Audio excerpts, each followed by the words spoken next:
ঘাটে ৯টা থেকে 10টা ফেরি দিয়ে আমরা অপারেশন পরিচালনা করি। আর ঈদ উপলক্ষে আমাদের ব্যবস্থাপনা কর্তৃপক্ষ 17টি ফেরি রেখেছেন। এখন আমরা আজকে থেকে 17টি ফেরি দিয়েই আমরা সার্ভিস পরিচালনা করতেছি, যেখানে ফেরির সংখ্যা আমার প্রায় ডাবল। সেই ক্ষেত্রে আশা করি সমস্যা হচ্ছে না, আর আশা করি সমস্যা হবেও না। আপনি আর একা নন, ইউনিভার্সাল কার্ডিয়াক হসপিটাল আপনার হৃদয়ের আরো কাছে।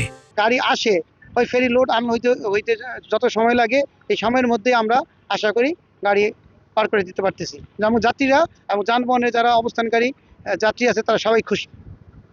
বর্তমানে উপস্থিত আছেন, ঘাট পরিস্থিতি যথেষ্ট ভালো, আমাদের গাড়ির চাপ পর্যায়ক্রমে বাড়ছে। আর আমাদের যথেষ্ট পরিমাণে ফেরি আমরা রেখেছি। ফেরি যথেষ্ট পরিমাণে থাকার কারণে, ফেরির সার্ভিস যথেষ্ট ভালো থাকার কারণে আমরা সর্বোচ্চ সার্ভিস দিতে পারতেছি, যা আপনি নিজেই প্রত্যক্ষ করেছেন।